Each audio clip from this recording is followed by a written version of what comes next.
Hoje pela manhã, 7 de outubro de 2023, para quem abriu os noticiários, seja pela TV, pela internet, por onde for, se deparou com essa triste notícia desse ataque ocorrido no Israel, com 200 mortos. Mas quer dizer, mais um ataque.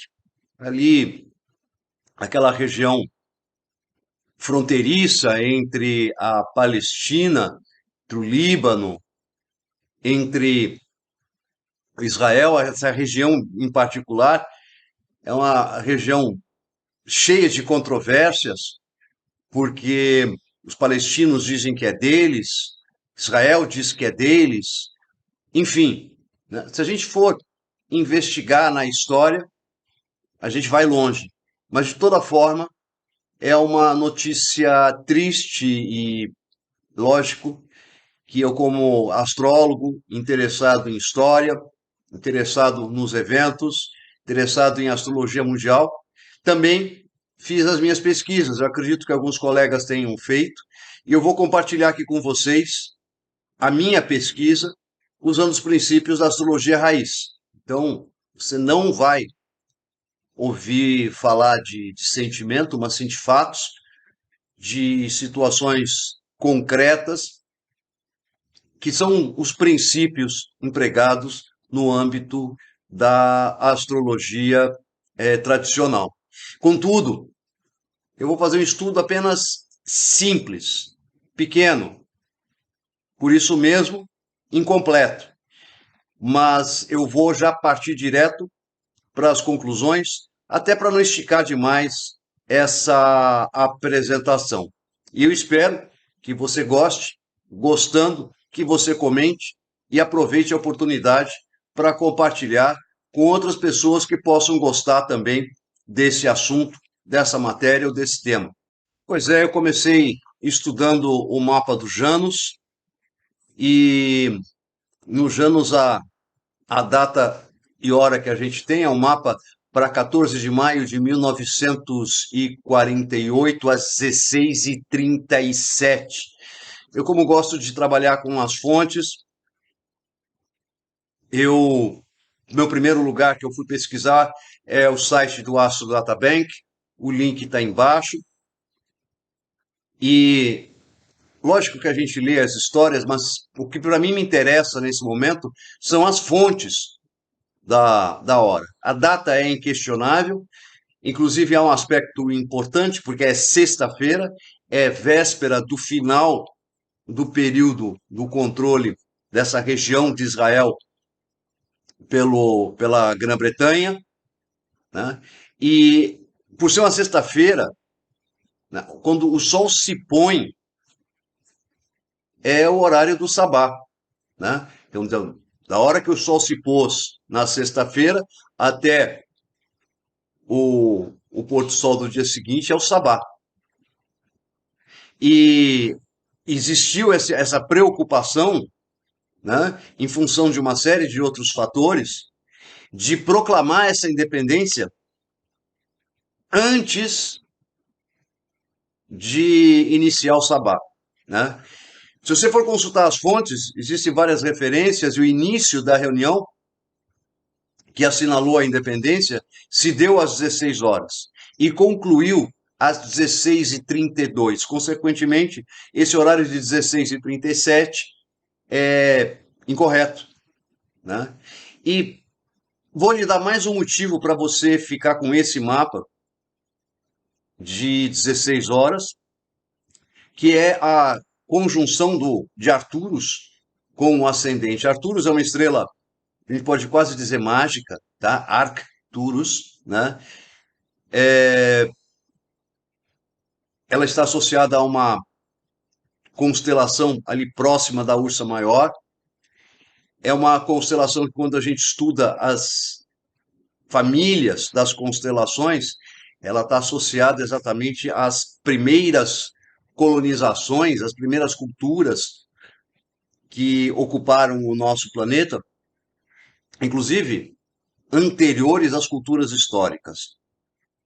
Mas, enfim,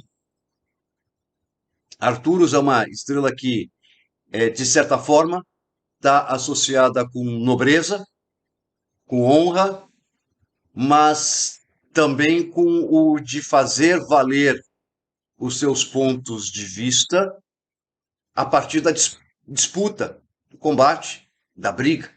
Então cabe bem essa história de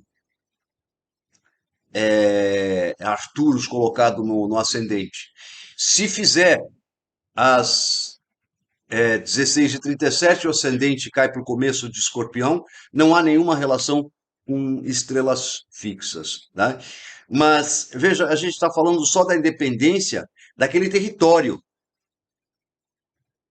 Se a gente for falar um pouquinho da história de Israel de uma forma extremamente resumida, simplificada, né? Ela já começa com um estrangeiro, Abraão, que é considerado o fundador, o primeiro fundador da nação judaica, né? Ele não tinha uma nação, foi prometido a ele que haveria uma nação que ocuparia toda aquela extensão de terra. Ele era de Ur, na Caldeia.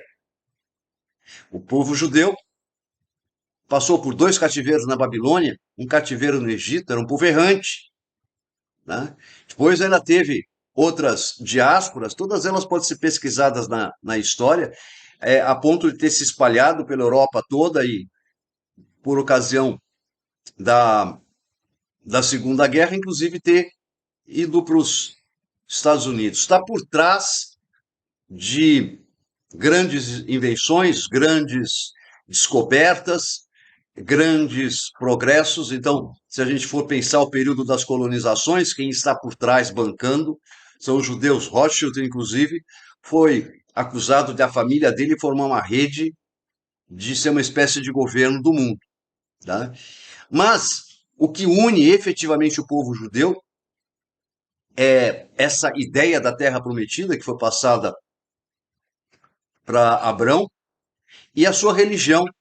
A sua religião une o povo judeu, assim, hoje talvez nem tanto, mas por até talvez a década de 70, a década de 80, a religião era um dos pilares da unidade do povo judeu. Tá? E esse mapa traz bem essa ideia. Existem algumas características desse mapa que vale a pena ressaltar. Regente do ascendente é Vênus, né? Está numa casa que está associada ao estrangeiro,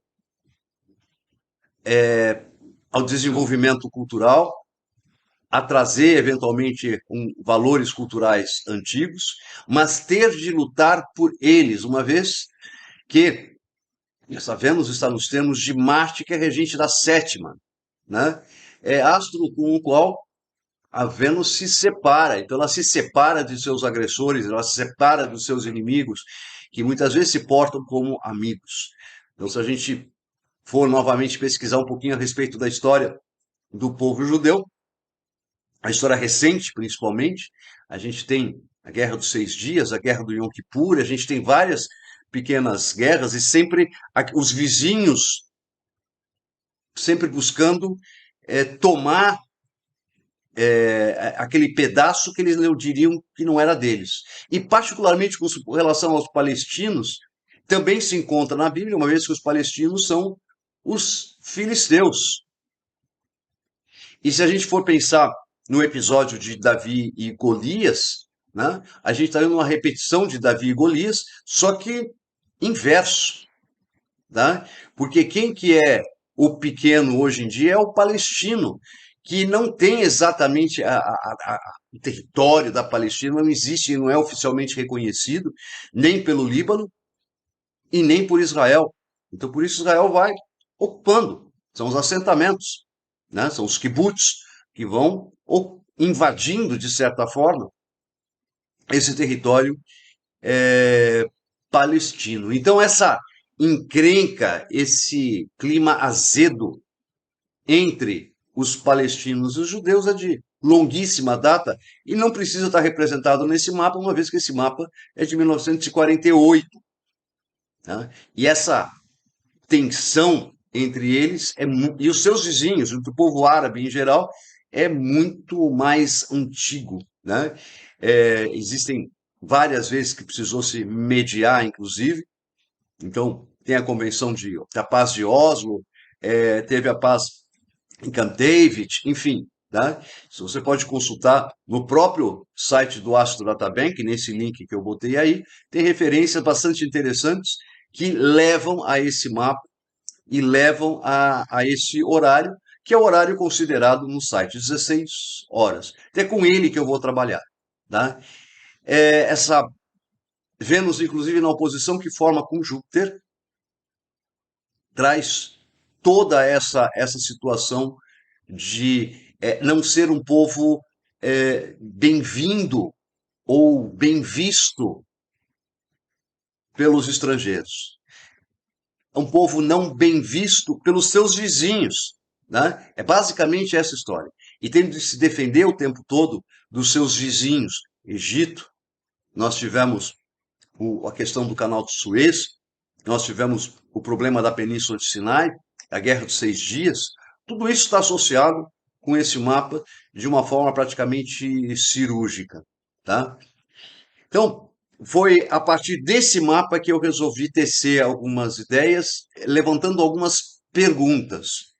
Eu normalmente, essa tensão no Oriente Médio, quando eu era pequeno, tinha 10, 12 anos e tinham as encrencas acontecendo por lá, meu pai me relatava, meu pai me contava, a gente discutia a respeito, e meu pai sempre dizia que sempre iria existir esse conflito, né? Porque os vizinhos consideram que Israel é invasor, né? E que tomaram os seus territórios. Israel, até pela cultura que eles possuem, né? Eles têm um poder bélico extremamente elevado. Todas as operações militares que eles fizeram contra o Irã e contra o Egito foram extremamente cirúrgicas, né? E resolveram o assunto, a Guerra dos 6 Dias, resolveram o assunto em poucos dias. Recentemente, eles novamente destruíram uma instalação nuclear do Irã, né? É, enfim, eles não procuram estender os seus combates porque eles sabem do seu tamanho, mas eles buscam ser exatamente precisos, cirúrgicos, de forma a pegar na veia, né? E isso é que eles têm feito por aí, né? Então a gente precisa ter um certo respeito, não apenas por sua cultura, mas também por sua capacidade intelectual e ainda, né, pela capacidade dos seus militares, que são uma tropa, como um todo, talvez, de elite e capaz de realizar operações especiais assim de uma forma importantíssima, de uma forma extremamente precisa, né? E mesmo que eles não tenham o potencial bélico, o volume que hoje Estados Unidos e China possuem, né? Eu tenho certeza que não é o interesse deles, até pelo tamanho do país, até se a gente falar geopoliticamente, de uma guerra que se estenda, né? E era o que o meu pai falava, né? Jamais uma ação de Israel terá como objetivo uma guerra prolongada, tá? Então, mesmo aquela guerra do Líbano, enquanto o Líbano foi parcialmente tomado e administrado pela Síria e parcialmente administrado pelo Israel, né? Não era um conflito que interessava a Israel, né? Porque a eles não interessam conflitos longos. Conflitos longos têm uma série de problemas, têm custos, é, sacrifica vidas, enfim, vários problemas que possam existir aí. Inclusive, nessa época, eu estive em Beirute e os Phantom, aviões de caça da, de Israel, sobrevoavam Beirute enquanto nós estivemos lá. Então, a gente passava atracado durante o dia, durante a noite a gente fundeava, a gente saía do porto e ficava a alguns quilômetros de distância até amanhecer novamente e nós continuarmos a operação de desembarque. Tá? Então, eu cheguei a pegar esse período dessa disputa ocorrendo no Líbano e uma capital, Beirute, cidade lindíssima, totalmente destruída por bombas, enfim, tá? Por tudo o que possa se imaginar por aí. Então vamos em frente. Esse ataque do Hamas se deu no dia 7 de outubro de 2023, cerca de 6h30 da manhã, hora local, deixando cerca de 200 mortos. E, embora se diga, o Hamas alega que o alvo foram instalações militares, o relato da CNN diz que o aeroporto foi alvejado e instalações civis, algumas, também acabaram sendo destruídas. Tá? Por isso que os 200 mortos, número elevado. A resposta de Israel, o exército está sempre de prontidão, foi praticamente imediata, mas não há reportes ainda desses resultados. Então, com esse horário, eu obtive o mapa. O mapa, inclusive, ele é melhor representativo, foi mais uma forma de eu testar a veracidade desses horários. Para este mapa de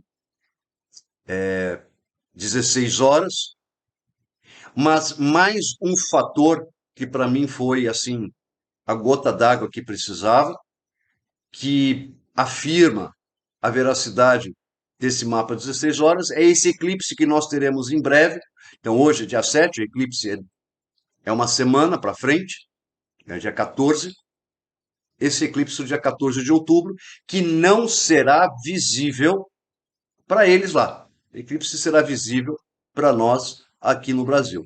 Nesse diagrama que você está vendo, em fundo branco, você tem o mapa da independência de Israel e por fora você tem o mapa do eclipse. Então, os ascendentes e meio do céu aí representados correspondem ao ascendente e ao meio do céu para Tel Aviv, que foi para onde eu calculei esse mapa do eclipse. Tá? Note que o eclipse vai ocorrer a 2 graus do ascendente do mapa da independência de Israel. E traz, por tabela, o eixo dos nodos para esse horizonte. Né? Uma vez que os eclipses sempre acontecem ou de nodo sul ou de nodo norte. É um eclipse de nodo sul, que sempre resulta em situações fora do controle, né? Aí o pessoal fala em Libras, Libras sempre é fofo, sempre é bonitinho, né? Mas o primeiro aspecto que a, a Lua fará, né? Nesta sequência pós-eclipse, será um trígono com Saturno e uma conjunção com Marte. Pensa em pegar os dois maléficos nesta ordem. Esta ordem me assegura, tá, de que se houver um conflito, ele será de curtíssima duração, como foram os anteriores, extremamente pontual e, ao mesmo tempo, temendo uma escalada da violência, temendo uma escalada de um ataque militar mais forte, que aumente o número de mortes, temendo todas essas situações, ao mesmo tempo já existindo a turma do deixa disso, a turma do abafa, e já buscando algum tipo de acordo de entendimento pacificador. Há algumas situações interessantes nessa direção, e uma delas é justamente a conjunção do ascendente do eclipse com Mercúrio na oitava casa. Então, o conflito ocorre já com um diálogo sendo travado, possivelmente iniciado anteriormente, com uma intervenção, possivelmente, de outras potências que não os Estados Unidos, para fazer esta mediação. O Júpiter do eclipse forma uma conjunção com o nodo norte do mapa da independência. Tudo isso vai acabar resultando em buscar-se um determinado tipo de acordo. Tá? Vamos lembrar um detalhe desse mapa de Israel, ele tem uma lua em Leão e um meio do céu em Câncer. Então, essa lua que está em Leão e que não ocupa o mesmo signo da cúspide, governa o meio do céu, governa a imagem pública, que é associada, de repente, a uma nação religiosa, e quando de fato eles não são assim tão religiosos. Tá? Se a gente for pensar no governo, é um governo com uma liderança entusiasmada, forte, mobilizadora, né? E que está pronta a defender os seus interesses. Marte, inclusive, que o projeto militar é um projeto que sempre está acompanhando os passos, vamos dizer assim, do desenvolvimento, do crescimento da, da nação Israel. Tá? Júpiter e Marte formam um trígono, é um trígono separativo, inclusive, né? Esse trígono ele já indica, já inclui essa expansão das colônias judaicas, esses assentamentos judaicos, na direção dos seus vizinhos. Então, ele já nasce, esse mapa de Israel já nasce com o potencial de gerar conflitos à sua volta. Tá? E quando a gente vem para esse eclipse, a gente vem com um eclipse que é significativo para, particularmente para essa nação, né, porque cai no ascendente, mas por conta dos aspectos que a Lua, após o eclipse, fará, né, é, a gente pode dizer que passado o eclipse, talvez mais uma semana, mas de conversas, tá? Ou talvez até mais uma semana, talvez uns 5 dias de conflito. Em seguida já se passa para algum tipo de diálogo, de conversa, mas porém em tom bastante severo, em tom bastante duro. A gente está falando de um Marte que no eclipse está em Escorpião. É interessante que, se você considerar o mapa de 16 e 40 e, perdão, 37, você cai para esse Marte caindo bem na cúspide, você tem uma interpretação um pouco diferente. Que aí você cai que há um conflito acontecendo nos bastidores. Eu não vou ficar com essa interpretação de que há um conflito acontecendo nos bastidores, mas sim com a interpretação de que por ocasião do eclipse já existe um conflito acontecendo, já existe uma intervenção pontual, militarizada, armada, né? E que mesmo por ocasião do eclipse, uns dias antes, já existe a turma do abafa, né? Tentando dissuadir uma ação um pouquinho mais forte. Veja que é interessante é que não existem exatamente posições militares fixas ali na Palestina. A Palestina é uma espécie de um quase deserto, é uma região inóspita, né? Onde é areia e pedras. É isso que tem lá. Tá? A disputa está sendo feita nesse tipo de região. O judeu vai lá, faz um projeto de irrigação e torna essas regiões férteis, tá? Ótimas para a agricultura. Né? E aí ele consegue assentar uma população, formar colônias, né? Onde principalmente os judeus que vêm de fora, que vêm de outros países, inclusive do Brasil, se fixam nessas regiões com algumas facilidades que lhes são oferecidas e têm condições de ter os benefícios que uma cidadania judaica pode, ou israelense pode lhes proporcionar. Tá? Então é uma troca, mas eles são levados para um lugar que é, a princípio, inóspito. Tá? Esses assentamentos são todos em lugares inóspitos. E isso que está em disputa. Agora, pelo lado dos palestinos, a gente vê basicamente uma população, né, que a gente, é lógico, a gente tem as potências árabes por trás, a gente tem Irã, Síria, né? Não posso afirmar de Jordânia, né? Esse governante da Jordânia atual é totalmente ambíguo, né? Mas não há interesse da pequena nação judaica, do pequeno Estado de Israel, querer ser o centro de uma disputa militar. tá? Então, não haverá escalada do conflito.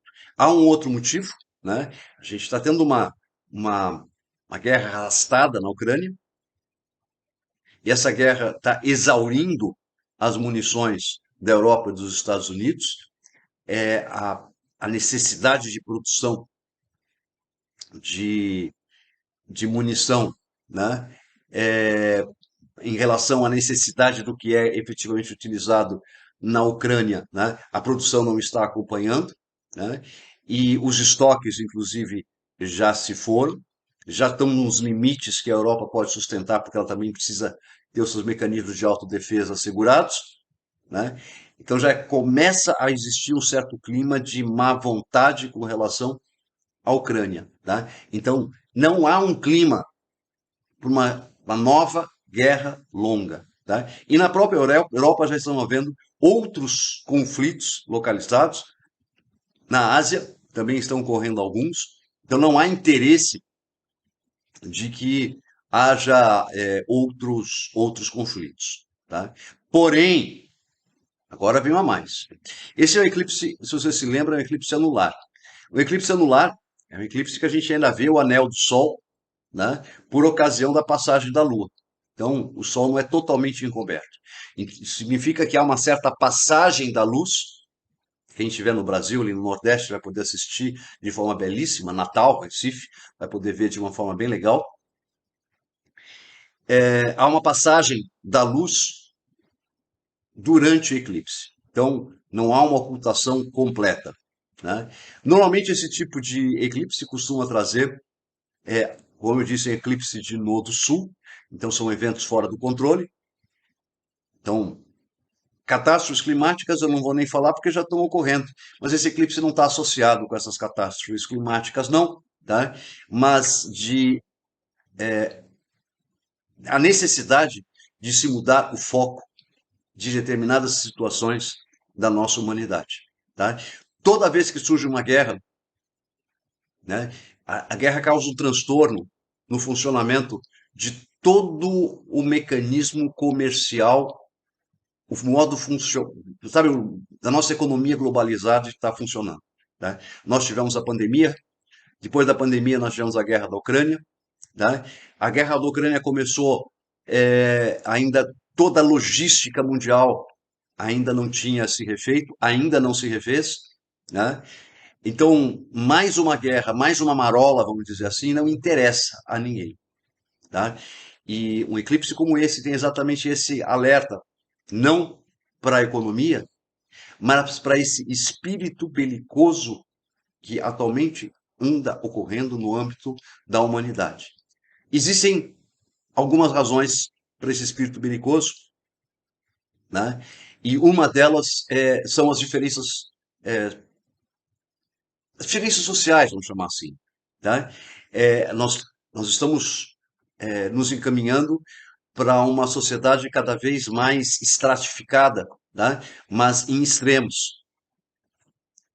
E faz parte do processo, e eu particularmente acredito que ainda vamos viver essa situação por mais, pelo menos, no mínimo, essa situação por mais uns 400 anos ainda, antes de haver alguma coisa efetiva que possa estar modificando esse quadro. No meio disso vão existir intervenções, mas a tendência, até olhando para os próximos 20 anos, olhando até 2040, 2043, que são os estudos onde é que eu tenho focado, período de 2040, até essa época, tá?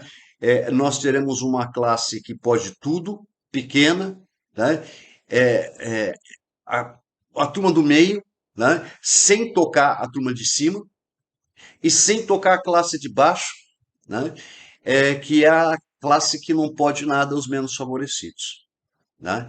É, há uns 15 anos atrás, havia uma permeabilidade maior entre todas as categorias, né? Havia, a gente pode dizer, 5, 6 grandes categorias sociais, e hoje não existe. A gente tem os muito miseráveis, os que nada têm ou pouco têm, tá?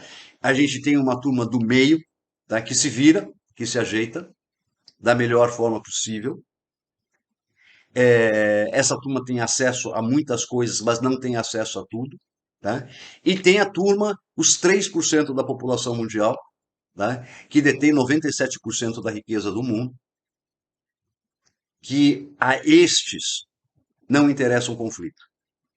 Tá? Então, este eclipse está sendo mandado exatamente para estes, porque precisa novamente colocar a economia nos eixos. E a economia não está nos eixos. Tá? Há uma tendência de uma recessão, tá? Na Europa, Estados Unidos e Japão, particularmente, estão no limite de quebrar. Né?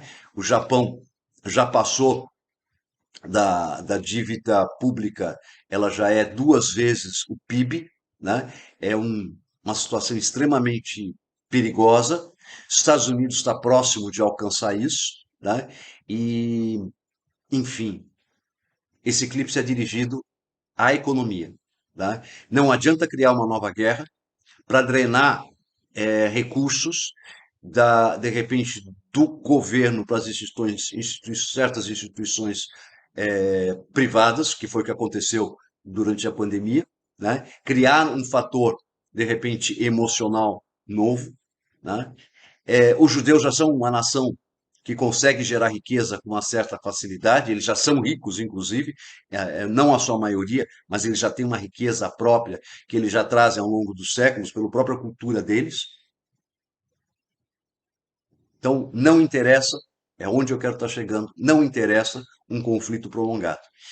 Se a gente for considerar a extensão, tá, a partir do dia 7 até a finalização e tudo voltar à normalidade de novo, você pode contar exatamente 3 semanas. Dia 7 mais 3 semanas, dia 28. Tá? Na sequência, se você se lembrar, pouco depois disso a gente tem, nessa época Saturno está retrógrado e lento ainda, né? É, se encaminhando para estacionário, aí ele, em finados, ele estaciona e muda de direção, retomando o movimento direto. Tá? Acho que aí todo mundo vai voltar a levar a vida um pouco mais a sério, e particularmente aqueles que governam.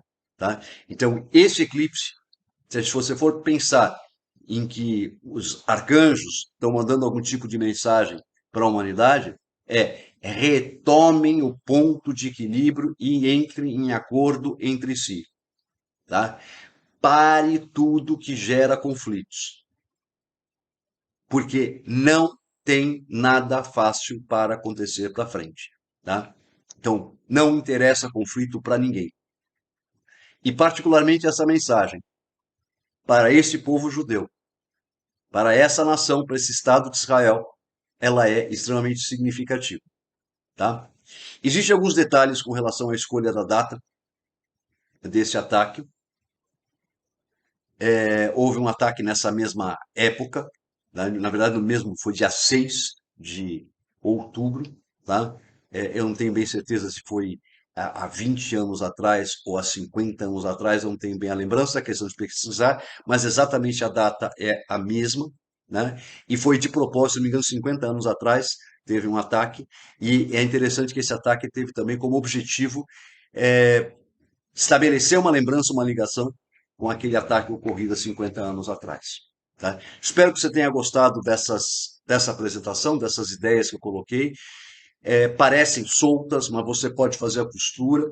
Né? Se você quiser alguma informação adicional, põe ali nos comentários, clica lá no positivo, no joinha. Se quiser seguir meu canal, é só clicar no sininho. E se gostou mesmo, compartilha com seus amigos, tá? Abraços, paz, tudo de bom para você.